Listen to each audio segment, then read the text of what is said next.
बिस्मिल्लाहिर्रहमानिर्रहीम। आज जो हमारा टॉपिक आ रहा है ना, वो है फिबोनाची। हमने कल किया था, एक छोटा सा टॉपिक था। उसके बाद हमारा आ रहा है RSI इंडिकेटर। ठीक है, RSI जो है उसको किस तरह से यूज करना है, उसकी बहुत सारी चीजें जो आज मैं कवर करूंगा। पूरा RSI इंडिकेटर डिटेल में डिस्कस करूंगा। इंडिकेटर किधर से ओपन होता है, हम जाएंगे इस ऑप्शन पे और इधर सर्च करेंगे सिंपल RSI। ठीक है, इस तरह से मेरा फेवरेट मैंने पहले ही किया हुआ, आप इधर स्टार पे क्लिक करें, रिलेटिव स्ट्रेंथ इंडेक्स अपडेटेड, ये नीचे भी आ रहा है मेरे ख्याल में। ठीक है, तो आपने ये वाला यूज करना है। इस पे क्लिक करोगे, सिंपल नीचे हमारे पास इंडिकेटर ओपन हो जाएगा इस तरह से। अब इसकी मैं सेटिंग में जाऊंगा। आपके पास क्या सेटिंग होगी, ये वाली सेटिंग आ रही है। मैं इसका थोड़ा सा कलर्स भी चेंज कर लेता हूँ।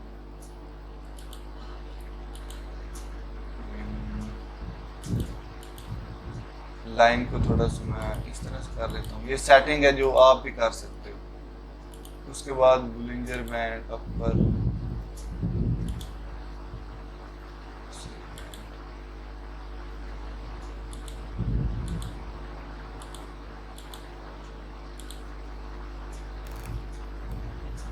ये बैकग्राउंड थोड़ा सा आप ना इस तरह से कर लेना,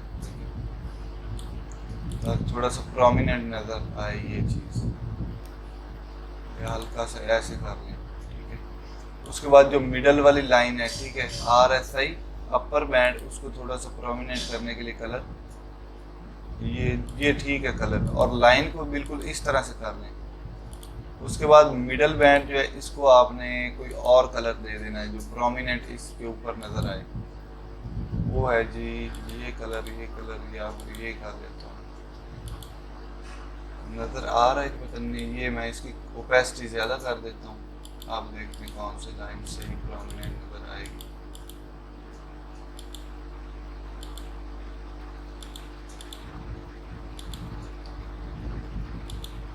ये लाइन है, ठीक है, और इसको मैं थोड़ा सा लाइंस वाला डॉट, ये डैश लाइन यूज कर सकते हो, डॉटेड। ये देखें अब डैश वाले आ रहे हैं, मैं लाइन कंप्लीट करूंगा। ये लाइन बन गई, सिंपल बन गई ना। उसके बाद मिडल जो है ना 30 वाला, इसको भी मैं कोई कलर दूंगा, इसको मैं रेड ही दूंगा, और इसकी लाइंस को मैं इस तरह से कर देता हूँ, और इसको मैं ग्रीन करता हूँ थोड़ा सा। अच्छा, उसके बाद ये जो वैल्यूज हमारे पास आ रही है, स्टाइल वाले ऑप्शन में आकर ये चीजें कर रहा हूँ। सेटिंग, ये सेटिंग के बटन पे क्लिक किया है, उसके बाद ये हमारे पास वैल्यूज आ रही है। ये 70 को मैं कर दूंगा 80। ये देखो ना, ये लाइन वैल्यू 80 तक चली गई, बढ़ गई, ऊपर होगी। उसके बाद मिडल वाला बैंड करूंगा 30।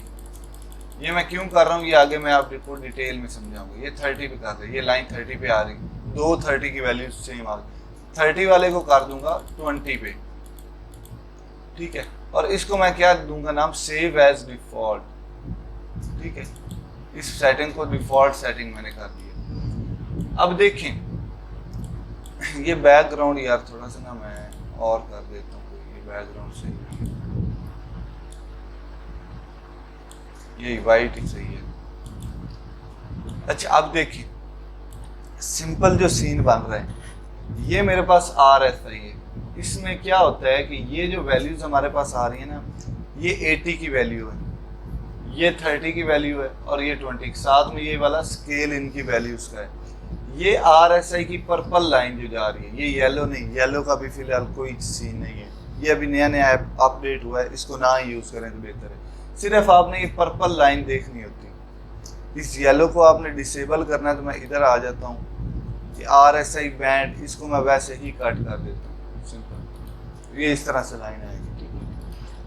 जब ये जोन जो है ना 30 से लेकर 20, इस जोन का मतलब है कि मार्केट में जो भी एसेट आप जिसको सर्च करके ट्रेड कर रहे हो या टेक्निकल एनालिसिस कर रहे हो, इस जोन के अंदर आएगा तो ये जोन होता है ओवरसोल्ड जोन। मतलब हर बंदे ने उस एसेट को सोल्ड कर दिया, अब बारी किस चीज की है, बाइंग की।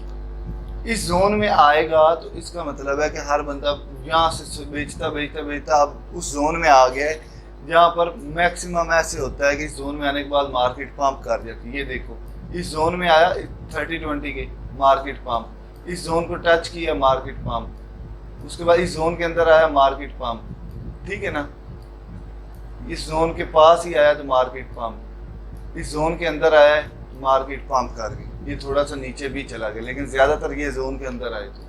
अब इसको हमने यूज़ कैसे करना है वो भी आगे बताता हूँ, इसका सिर्फ ये यूज़ केस नहीं है। अब रूल नंबर 1 क्या है कि जब भी ये 30 की लाइन को RSI की लाइन टच करे और इधर हमारे पास जो कैंडल्स हैं वो किसी सपोर्ट को टच कर रही हो तो हमारी बाइंग बनती है। रूल नंबर 1 क्या है कि जब भी ये वाला जो पर्पल लाइन है 30 की लाइन को टच करे या 30 और 20 के जोन के अंदर भी हो और इधर हमारी कोई सपोर्ट बन रही है या हमें कोई ट्रेंड लाइन की सपोर्ट बन रही, फर्ज करें ये सपोर्ट है हमारे पास, फर्ज कर ले ये सपोर्ट है, इधर हमारे पास ये है भी, वैसे भी सपोर्ट है यार एक बहुत स्ट्रॉन्ग जो मैंने पहले भी शेयर की है, इधर सपोर्ट को टच कर रहा है और इधर 30 और 20 के जोन के अंदर है या 30 की लाइन को टच कर रहा है तो हमारी बाइंग बनेगी। और देखो वही चीज़ है कि बाइंग बनी भी है, मार्केट पंप भी की है जोन के अंदर, चेक करो यहाँ से मार्केट पंप हुई थी, हल्का सा नीचे गई है, वो चीज़ें हम आगे डिस्कस करेंगे। मैं अगर इधर पूरा जोन बनाता हूँ तो फिर ये सीन भी अंदर ही आ जाता, स्टॉप लॉस मेरा नीचे लगेगा इस लाइन के, और मार्केट में पंप हुआ भी है, चेक कर ले कितना हुआ है 15%। अब दूसरी चीज़ के ये गौर से चीज़ें समझ लें, जब भी या तो पहली सिचुएशन क्या है कि ये सपोर्ट की लाइन है, इधर कैंडल्स आ रही हैं, कैंडल्स इस लाइन को टच कर रही हैं और इधर क्या हो रहा है, इधर RSI की लाइन इसको टच कर रही है तो हमारी बाइंग बनती है, स्टॉप लॉस यहाँ पर नीचे होगा कहीं, ठीक है, पहली सिचुएशन ये होगी। उसके बाद दूसरी सिचुएशन क्या आ रही है, दूसरी सिचुएशन ये है कि हमारे पास ये सपोर्ट की लाइन है, ठीक है, और मार्केट इधर से आई और इधर से हल्का सा गैप है 1% का या 0.5% का टच करने से, और इधर मैं देखूं तो RSI की लाइन जो है इसको टच की खड़ी है तो मेरी बाइंग बनती है, समझ आ रही है। वही मिसाल जो मैं पहले दे रहा था, एक बंदा कह रहा है कि बाय कर लो, दूसरा कह रहा है हल्का सा वेट कर लो, बाइंग तो बनती। मैं इधर नीचे स्टॉप लॉस लगा लूंगा, हल्का सा मेरा बड़ा स्टॉप लॉस लगेगा, ये जो मैं टूल यूज करता हूँ स्टॉप लॉस के लिए, ये यहाँ पे मेरी बाइंग होगी ना, स्टॉप लॉस मेरा हल्का सा नीचे आ जाएगा, टेक प्रॉफिट फिर ऊपर चला जाएगा, समझ आ रही ना। नहीं तो मैं इसका वेट करता हूँ, स्टॉप लॉस मेरा इस पॉइंट पे बाइंग बनेगी, ठीक है, इस पॉइंट पे अगर बाइंग, स्टॉप लॉस छोटा हो जाएगा, समझ आ गई। तीसरी सिचुएशन क्या है, ये दो सिचुएशन समझ आ गई, ये नोट भी कर लेनी। उसके बाद अब सपोर्ट ये वाली जरूरी नहीं कि ये हो, ट्रेंड लाइन भी हो सकती है इस तरह या इस तरह से, उस पर वो भी सपोर्ट और रेजिस्टेंस का ही काम करती है ना, उन पे भी यही सीन होगा। अब एक और सिचुएशन ये आ रही, इधर हमारे पास सपोर्ट को टच किया है और इधर हमारे पास मार्केट जो है 30 और 20 के जोन के अंदर या 20 की लाइन को टच कर रही है तो ये ज़्यादा स्ट्रॉन्ग और अच्छी एंट्री बनेगी, समझ आ रही कि नहीं। तो ये पॉसिबिलिटीज हैं इधर हमारे पास।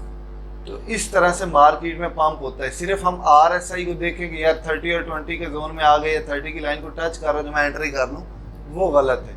अब देखें इस पॉइंट को ही मैं ले लेता हूँ। एक और चीज़ है, ये मेरे पास पॉइंट क्या था, ये ट्रेंड लाइन थी, एक बॉटम मिला, दूसरा बॉटम मिला, थर्ड बॉटम मिला, ठीक, इस तरह से है ना। या फिर मैं इस तरह से ये बॉटम लेता हूँ, ये बॉटम लेता हूँ और इस तरह से खींच देता हूँ, इस तरह से है ना, ये बॉटम और ये बॉटम मिलाया, मार्केट को आगे खींच दिया, आगे मुझे काम देगी। अब ये लाइन जो है ये तो ऐसे ही रहेगी, लेकिन मैं छोटे टाइम फ्रेम पर जाऊंगा ना, 1 घंटे पे, मैं 1 घंटे पे चला गया, RSI का नक्शा चेंज हो जाएगा, लेकिन लाइन वो उधर ही रहेगी। RSI क्यों चेंज हुआ है, ये एवरेज निकाल रहा होता है कैंडल्स की या प्राइस एक्सचेंज। अब कैंडल तकसीम होगी तो इसकी एवरेज भी और होगी, बारीकी में ये और रिजल्ट देगा। अब देखो यहाँ पर मेरे पास आई मार्केट, यहाँ पर मेरा क्या बता रहा है, 30 के जोन के अंदर है, मेरी बाइंग बनती इस पॉइंट पे, बाइंग बनी, मैंने बाय किया, कितना 4% प्रॉफिट गेन किया। और इधर सच में सही, अब सेल किधर करना वो भी ये इंडिकेटर बताएगा, वो आगे बताता हूँ। उसके बाद इस जोन पे देखो, इधर टच किया है, इधर टच किया इसने और इधर भी टच किया, हल्का से नीचे गया, कोई मसला नहीं, लेकिन इधर देखो एग्जैक्ट बता रहा टच किया तो हमारी एंट्री बनती है। लेकिन हमने मे भी इस पॉइंट पे एंट्री ले ली हो, इधर हल्का सा गैप था और इधर टच कर रहा था, फिर भी हमारी एंट्री बनती थी, क्योंकि ये कह रहा है कि बाय कर लो, ये कह रहा है हल्का सा वेट कर लो। मैंने बाय किया, मार्केट स्टॉप लॉस मैंने थोड़ा सा तगड़ा ही लगाया होगा, 5% प्रॉफिट है। स्टॉप लॉस मैंने कम से कम 2% का तो लगाता ही लगाता हूँ। 2% का स्टॉप लॉस किधर मेरा बनता है, ये इधर बनता है, अगर मैं इधर पॉइंट पे बाय करता हूँ। ये स्कैल्पिंग में मेरी क्या स्ट्रेटजी, ये आगे मैं बताऊंगा। मेरा होता है 5% और 2% का, या 6% और 2% की रिस्क मैनेजमेंट स्कैल्पिंग में। तो बाइंग इसने दी है ना छोटे टाइम फ्रेम पे, ट्रेंड लाइन है देखो, बड़े टाइम फ्रेम पे हल्की सी करेक्शन मिली थी, उसके बाद अब इधर ये फेल भी होगी चीज। जरूरी नहीं कि यार 100% रिजल्ट दे, ये कभी भी नहीं होगा, कोई भी इंडिकेटर ऐसे नहीं करता। देखो इस पॉइंट पे हमें कह रहा है बाइंग करो, इस पॉइंट पे हमने बाय के स्टॉप लॉस इधर नीचे होगा, इधर भी बता रहा था बाइंग जोन के अंदर, लेकिन हिट हो गया।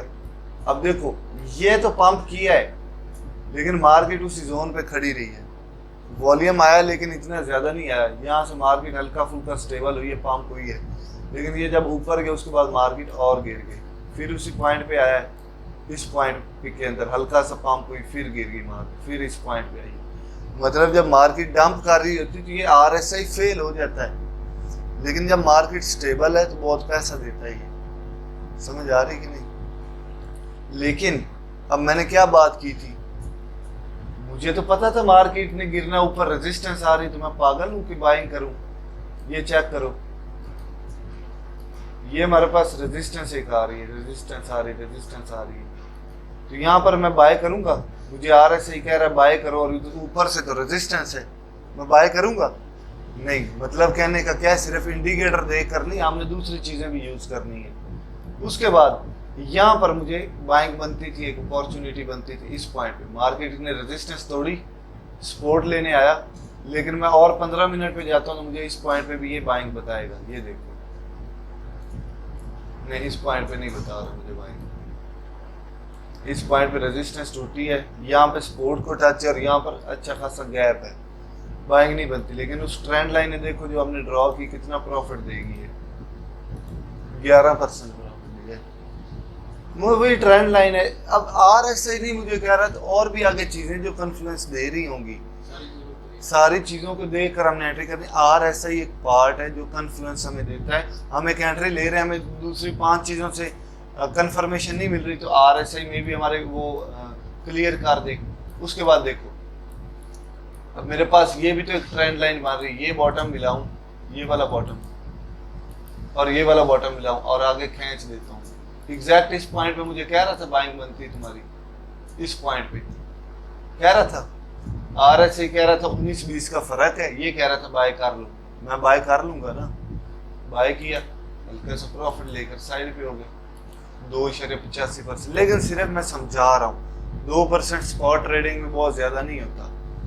लाख रुपया लगाओ और 2000 बच रहा हो रिस्क लेकर, 2% का तो स्टॉप लॉस मैंने लगाया होगा। लेकिन ये है कि इधर आप रिस्क फ्री ट्रेड कर पाओगे, क्योंकि अगर मैंने यहाँ पर स्टॉप लॉस इस पॉइंट पे है मेरा 2% का, मार्केट यहाँ पर एंट्री ली, मार्केट चढ़ गई है, तो मैं स्टॉप लॉस अपना शिफ्ट कर लूंगा इसी पॉइंट पे। तो अब ये ट्रेंड लाइन ऊपर बढ़ती जा रही, बाइंग तो मेरी इस पॉइंट पे थी। अब ये चीज गौर से सुनो, इस ट्रेंड लाइन का एक और बड़ा फायदा जो मैं बताना भूल गया। अब मार्केट यहाँ से चढ़ गई थी ना, हमने स्टॉप लॉस ऊपर कर लिया उसी पॉइंट पे जहाँ पे बाइंग थी।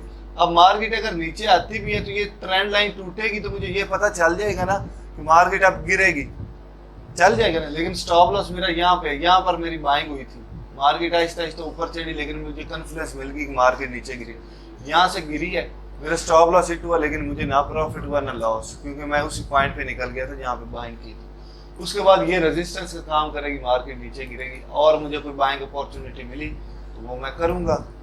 मे भी मार्केट यहाँ से गिरती हुई आए, यहाँ से गिरती हुई और इस ट्रेंड लाइन के ऊपर जाकर क्लोजिंग दे यहाँ पर, तो RSI भी बता रहा होगा और बाकी जो चीज़ें जो आपने अभी नहीं सीखी वो भी बता रही होंगी, तो मैं बाइंग करूँगा, बाइंग अपॉर्चुनिटी अच्छी मिलेगी और मार्केट 26-25 हज़ार पे आने के चांस इसके मुताबिक लग रहे हैं, इस एनालिसिस के मुताबिक। तो मेरी प्लानिंग है कि मैं यार 25,000 पे बाइंग करूँगा। मैंने आपका ऑर्डर भी लगा दिया 25 पे, वो क्या देख कर लगाया, यही एनालिसिस मेरे तो जहन में है क्या क्या पॉसिबिलिटीज हो सकती, तो मैंने सारी प्लानिंग की हुई है। रिस्क मैनेजमेंट भी आपके साथ होगी, डीसीए कर ली है। स्टॉप लॉस वाला कोई सीन नहीं रखा, क्योंकि मार्केट डिप में आप अभी सीख रहे हो, प्रॉपर ट्रेड नहीं कर पाओगे। अच्छा, अब चलते हैं हम बाकी आरएसआई की सेटिंग की तरफ। ये सारा मैं डिलीट कर देता हूँ। अब आरएसआई की ये चीजें समझ आ गई, इसको किस तरह से यूज करना है। दूसरी चीज, अब बाइंग का तो पता चल गया। अब मैं इधर से ये हॉरिजॉन्टल लाइन उठाता हूँ और 70 की वैल्यू पे इधर रख देता हूँ। ये मेरे पास 70 की एक वैल्यू है, 70 की वैल्यू इधर आ रही मेरे पास। ये कलर वाइट है, कलर नहीं वाइट है, ये वाइट है, लाइन लग जाती है। हाँ, मैं कलर ये ब्लैक कर देता हूँ, ठीक है। ये 70 के, क्योंकि इसमें 3 ऑप्शन है, upper band, middle band, lower band. तो मेरे ख्याल में जो मैथ स्ट्रेटजी है मेरी अपनी है, उसके मुताबिक मुझे 4 बैंड्स चाहिए, तो मैंने एक मैनुअली लाइन लगा ली है।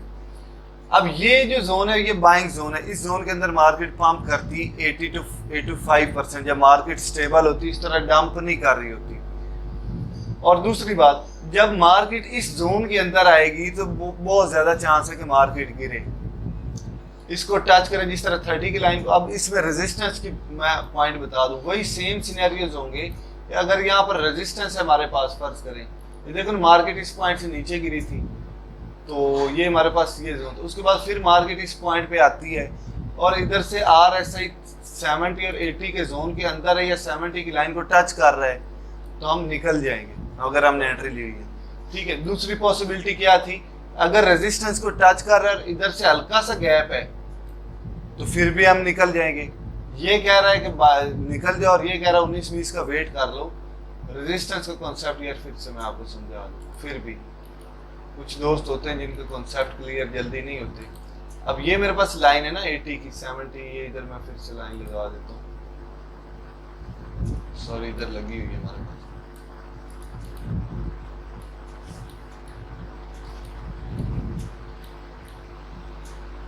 ये मेरे पास 80 की लाइन, मार्केट इस तरह से आ रही है। पहली सिचुएशन RSI, मार्केट नहीं सॉरी RSI आ रहा है, इस तरह इसको टच कर रहा है, और इधर हमारे पास क्या है, इधर आ रहा है और इधर हल्का सा गैप है, तो हमें RSI कह रहा है निकल जाओ, रेड जोन में आ गए। इधर इसको बोलते हैं over by zone, overbought zone, मतलब हर बंदे ने बाइंग कर लिया, प्रॉफिट में वो निकालेगा ही ना।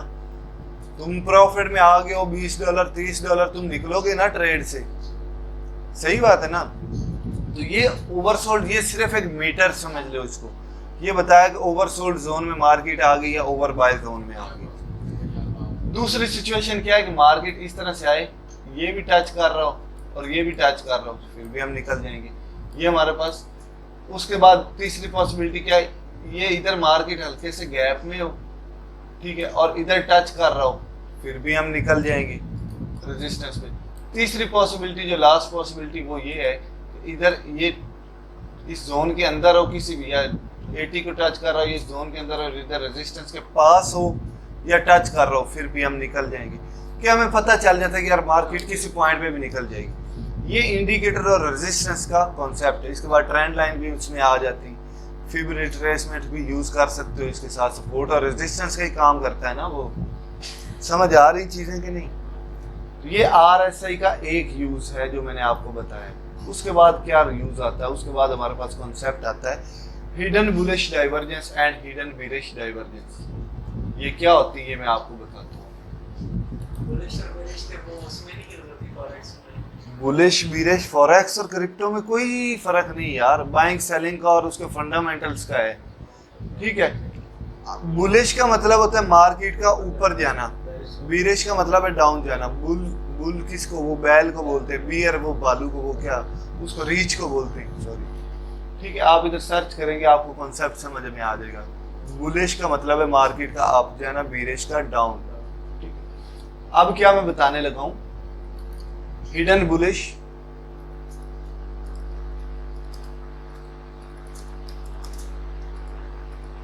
हिडन बुलिश एंड हिडन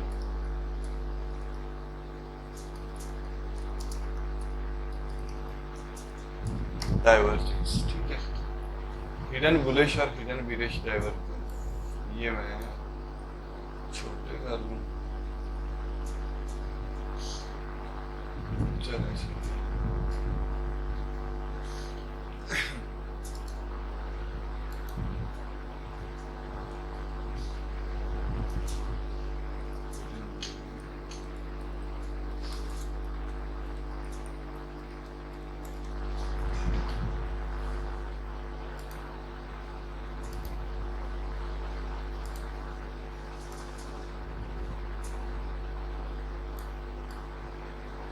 ये थोड़ा टॉपिक लेंथ सा बन रहा है हमारे पास। हिडन बुलिश और हिडन बीरिश क्या है, इसमें हमें आर ऐसे ही काम देते हैं। फर्ज करें हमारे पास ये कैंडल्स जा रही है इस तरह से, मैं ये सिंपल इधर ही समझाता हूँ। ये कैंडल्स के बन रहे हैं हमारे पास बॉटम्स इस तरह से,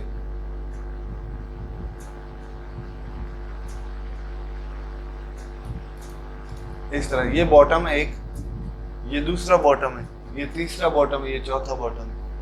ये हमारे पास है कैंडल्स का सीन, ठीक है। ये कैंडल्स बन रही है सारी।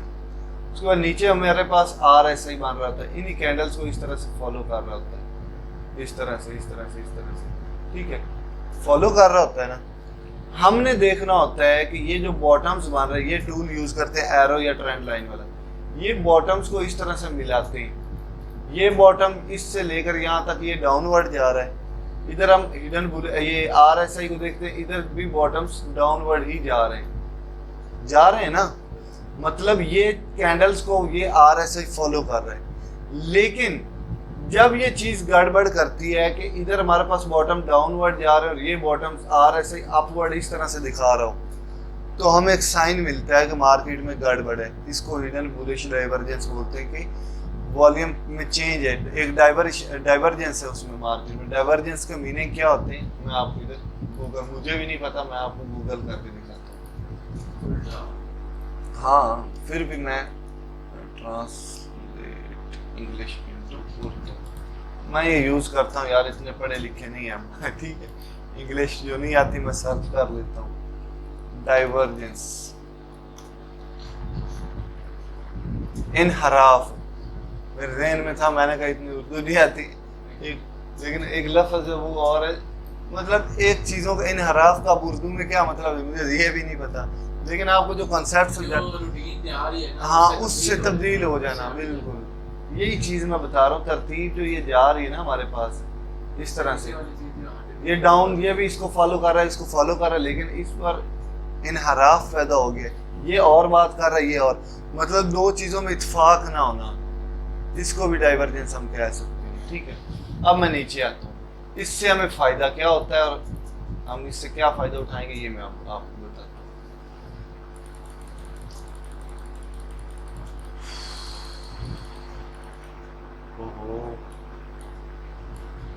ये देख, ये हमारे पास बॉटम्स है ना, ये बॉटम, ये बॉटम, ये बॉटम, हम इनको अब मिलाकर कुछ ना कुछ जायजा लगा सकते हैं। यहाँ से ये इस तरह से जा रहा था, ये बॉटम यहाँ से इस तरह से जा रहा था, ये बॉटम यहाँ से इस तरह से जा रहा था।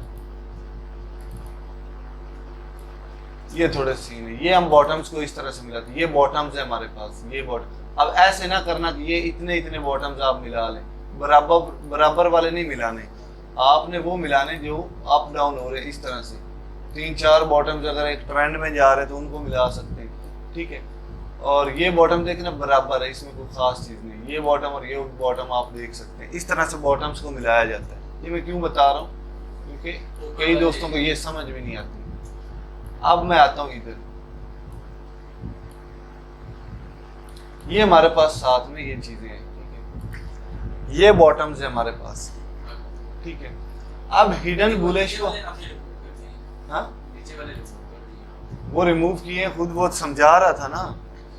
अब देखो, ये बॉटम यहाँ से लेकर यहाँ तक डाउनवर्ड जा रहा है, इसी की सीध में देखना, ये देखना कर्सर हमें दिखा रहा है, ये इसी की सीध में ये बॉटम ये वाला आ रहा है और ये हमारे पास टॉप आ रहा है। ये डाउन जा रहा था, ये अप जा रहा था, मतलब डाइवर्जेंस। उसके बाद मार्केट में क्या हुआ है, पंप देखने को आया, अच्छा खासा पंप है, 15 मिनट में 10% प्रॉफिट आया।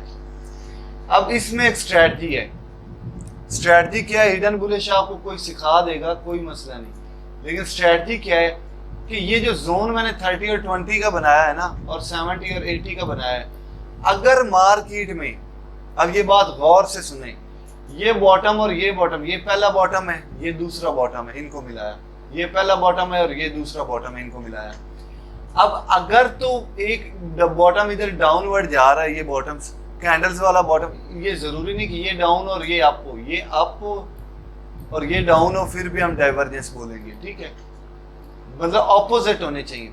अब दूसरी बात जो मैं मेन बताने लगा हूँ इस स्ट्रेटजी की, एक खास बात जहाँ पे मार्केट 98% पंप करती ही करती है, 100% मैं नहीं कहूँगा क्योंकि मार्केट में का कोई पता नहीं होता, लेकिन मैंने जो इस चीज़ से ऑब्जर्व किया, मैं करता हूँ, मेरे स्टूडेंट्स अभी तक कहते हैं कि ये स्ट्रेटजी मैंने हमें किसी ने नहीं बताई अभी तक। हिडन बुलिश हिडन बीरिश बताई होगी, लेकिन ये स्ट्रेटजी जो बता रहा हूँ। अब 30 और 20 जब मार्केट आए, 20 पे पहले इस तरह से बॉटम बनाए, ये 20 के जोन के अंदर बनाए, लेकिन ज्यादातर 20 की लाइन को टच करे या हल्का फुल्का ऊपर भी हो, पहला बॉटम 30 से नीचे और 20 को टच कर रहा हो कम अज कम, ये 20 को थोड़ा सा ऊपर हो, ये बॉटम। समझ आ रही कि नहीं? ये बॉटम, ये जो बॉटम हमारे पास बन रहा है ना, ये बॉटम, ये हल्का इधर भी हो जाता तो कोई मसला नहीं था। अब दूसरी चीज, पहला बॉटम हमारे पास 30 के नीचे, मतलब 20 की लाइन को टच कर रहा हो या हल्का सा ऊपर, और दूसरा बॉटम जो हो वो पिछले बॉटम से ऊपर हो, लेकिन पंप करके 30 की लाइन को क्रॉस करके 30 की लाइन को दोबारा से रीटेस्ट करे, तब जो हिडन बुलिश डाइवर्जेंस बनती है उसमें बहुत ज्यादा चांस होते हैं कि मार्केट पंप करे।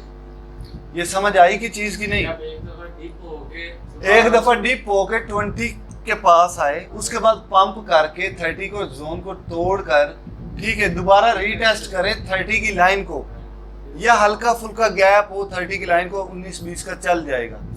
इधर से आपके पास मार्केट के बॉटम डाउन जा रहे हो तो कंफर्म एंट्री आपकी बनती है, 2% 3% के स्टॉप लॉस के साथ आप एंट्री ले सकते हैं। समझ आ गई कि नहीं?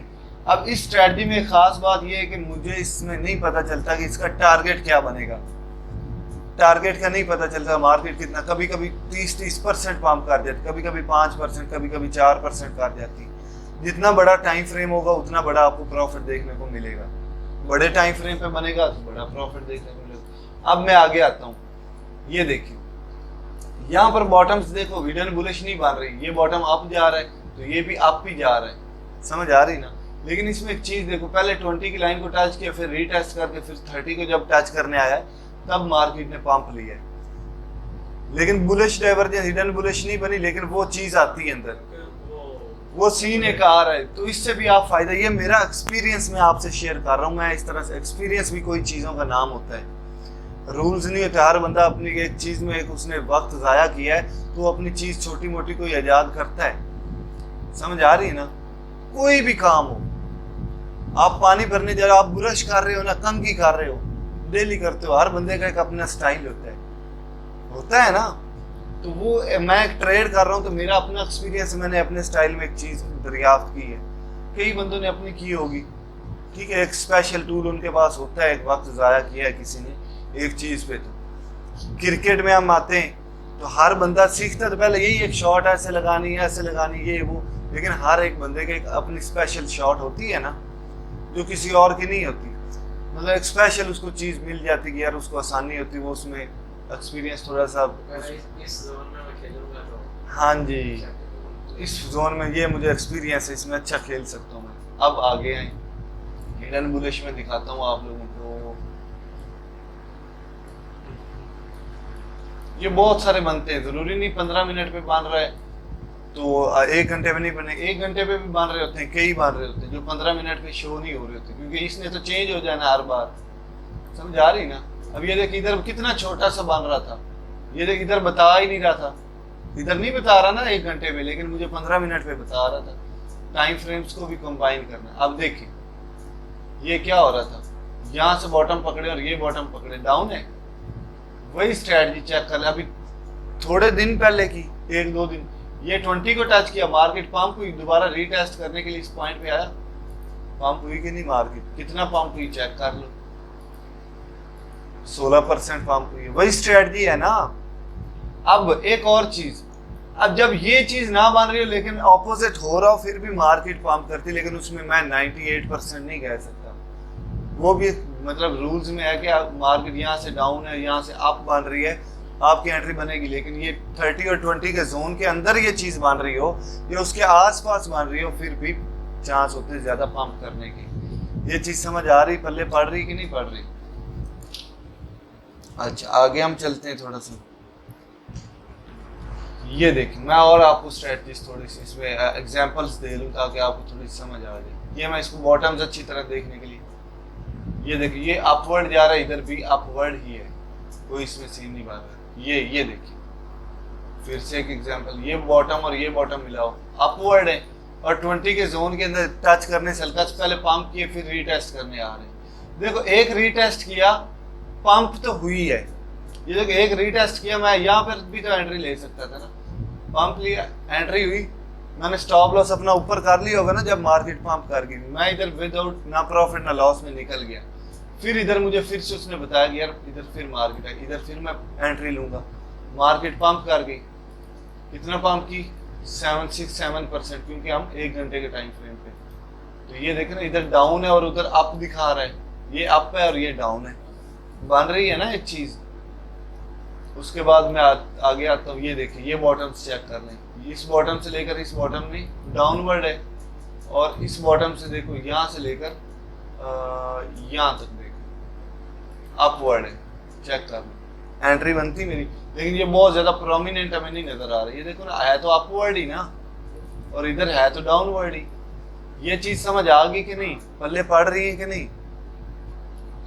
उसके बाद मैं आता हूँ, लेकिन सब कुछ इस पे डिपेंड नहीं कर देना आपने। ये देखिए मार्केट इधर अपवर्ड है, इधर तो नहीं मारा लेकिन इधर अपवर्ड है और इधर चेक करो यहाँ उसी की सीध में, ये नहीं कि इधर आप बना रहे हो इधर और हो, उसी की सीध में देखना है। ये नीचे देखें ये डाउनवर्ड है, ये हल्का सा, लेकिन ये देखो ये भी 30 पे और ये भी 30 से थोड़ा सा डाउन है, 30 से थोड़ा सा डाउन, वो वाली चीज नहीं जो मैंने बताई, लेकिन फिर भी मार्केट पंप हुई है ना। ये अप था और ये डाउन था, पहले क्या था ये डाउन होता था ये अप होता था, मैंने क्या बताया बस ऑपोजिट होने चाहिए। उसके बाद और एग्जांपल देख लें, हजारों एग्जांपल्स मिल जाएंगे यार आपको, और ये चीज फॉरेक्स स्टॉक्स क्रिप्टो सब में काम देगी।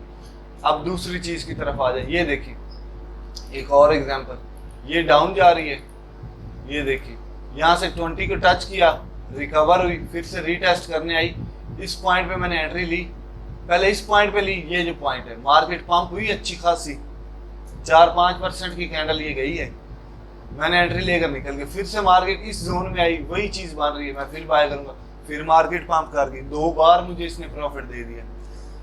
पल्ले पड़ रही हैं चीजें कि नहीं पड़ रही? मैं बड़ी आसान अल्फाज में, ये लोग पता नहीं क्या उसमें अपनी इंग्लिश झाड़ना शुरू कर देते हैं, असल चीजें कॉन्सेप्ट समझ में आना। इंग्लिश मैं भी बोल लूंगा लेकिन आपके पल्ले ही ना चीजें पढ़े तो मेरे इंग्लिश बोलने का क्या फायदा? ठीक है आगे हम चलते हैं। अब दूसरी चीज क्या है, सेम इसी तरह अगर जिस तरह हम बॉटम्स देख रहे हैं इस तरह टॉप्स देखें, इधर गया RSI हमारे पास,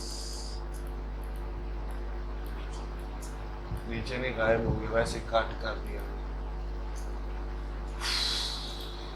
ये मैंने फेवरेट में किया हूँ इसलिए सर्च कर किए बगैर ही मेरे पास आ रहा है।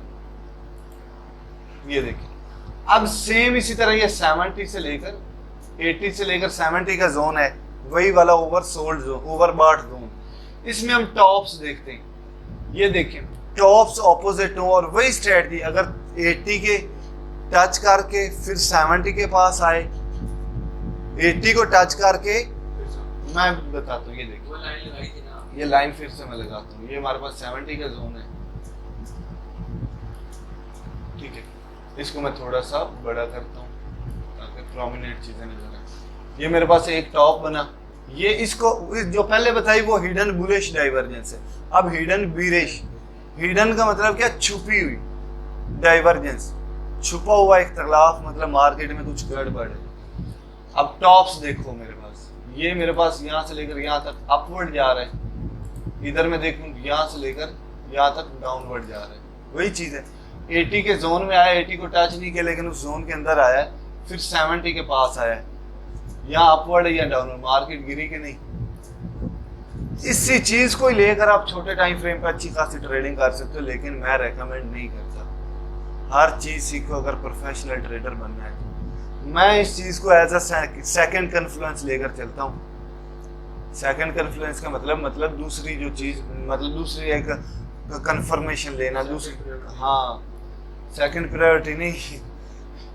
मेरी फर्स्ट प्रायोरिटी क्या होगी, मेरा टेक्निकल एनालिसिस, प्राइस एक्शन, ये मेरी आती, मतलब चीज को दूसरी तरह से मतलब तसल्ली करने के लिए यूज करना कि यार मेरा एनालिसिस सही है। तो आगे मैं आता हूँ, टॉप्स अब मैं ऑब्जर्व कर रहा हूँ। देखिए जब मार्केट डिप में जाती तो आपने क्या तलाश करना है, हिडन बुलिश डाइवर्जेंस। लेकिन जब मार्केट पंप कर रही है और थोड़ा सा स्टेबल हुई है तब आपने हिडन बिरिश को देखना है, ठीक है ना। ये नहीं कि आप मार्केट गिर रही है और आप हिडन बुलिश देख रहे हो, हिडन बिरिश देख रहे हो। गिरती हुई मार्केट में टॉप्स किधर बन रहे हैं, उधर तो बॉटम्स बन रहे हैं। ये चीज चेक करो, यहां से लेकर यहां तक डाउनवर्ड है और यहां से लेकर यहां तक अपवर्ड है। समझ आ गई? कोई समझाने की जरूरत है नहीं है। ये देखिए ये अपवर्ड ही जा रहा है, यहां से लेकर अपवर्ड है टॉप्स, इसको हल्का से नीचे कर देते, यहां से लेकर यहां तक। देखो वही चीज है कि इधर 30 और 20, जैसे इधर 30 और 20 के जोन में आ जाता था, इधर 70 और 80 के जोन में आ रहा है। मार्केट गिरी, उसके बाद एक और दिखा देता हूँ, यहाँ पे नहीं, इधर नहीं बना। मतलब एक कॉन्सेप्ट समझ में आ गया कि नहीं, हिडन बिरिश, हिडन बुलिश का। और दूसरी चीज RSI का दूसरा यूज भी मैंने बता दिया। आज के लिए इतना काफी। 30 और 20 के जोन में आता और सपोर्ट को टच कर रहा हो, ठीक है, हाँ जी, 80 वाला और 30-20 दो चीजें समझाई, आप घर में प्रैक्टिस करनी, ठीक है ना। चीजें समझ आए आप फिर कल भी पूछ सकते हो। आप कहते हो मुझे रिकॉर्डेड लेक्चर दे दो, लेकिन आप कहते हो ठीक है, लेकिन अब ये चीज दोबारा भी देख लो। यहाँ से लेकर एक पूरी सीरीज में बन रही थी रन बुलिश, दरमियान में देखो छोटे छोटे प्रॉफिट भी मैंने लिए। यहाँ पर अप जा रही थी, यहाँ पर डाउन जा रही थी, यहाँ पे बाय किया, सेल। ट्रेंड लाइंस भी मुझे वैसे बता रही है, इनको ट्रेंड लाइंस भी तो कह सकते हैं ना। ये एक बॉटम, ये दूसरा, ये थर्ड बॉटम, यहाँ पर मुझे एंट्री मिली। ये थर्ड बॉटम को मैं इस तरह करता हूँ, इस तरह से। यहाँ पर मुझे एंट्री मिली, स्टॉप लॉस 2% के नीचे, तो मार्केट पंप कर। उसके बाद ये बॉटम को मैं ऐड कर लूंगा, इसको अपडेट करके। यहाँ पर भी मुझे एंट्री मिल रही, 3-4 कॉन्फ्लुएंस यही चीज दे रही। ये सपोर्ट को टच कर रही है, इधर 30 की लाइन के पास आई खड़ी है, वो देखकर एंट्री ले लो। इधर डाउनवर्ड और इधर अपवर्ड है, ये छोटा सा बॉटम ले लो, लेकिन सारे को ऐड करके भी मार रहा है। तो कितनी आसान करके मैं चीजें बता रहा हूँ, और वही मैंने कोई निशान तो नहीं लगाए हुए। यूट्यूबर्स क्या करते हैं, पहले से अपनी गंदी मंदी कोई स्ट्रैटेजी लेकर आ जाएंगे, ठीक है, पहले वो उन्होंने निशान लगाए होंगे कि यहाँ से पंप किया था मेरी स्ट्रैटेजी के मुताबिक, बाद में चाहे 20-25 जगह पे वो स्ट्रैटेजी फेल हुई हो। समझ आ रही है ना। आज की वीडियो में मेरे भाइयों, जो आप रिकॉर्डेड लेक्चर देख रहे हो, इतना ही, ठीक है। बाकी कल इंशाल्लाह करेंगे हम। अल्लाह हाफिज।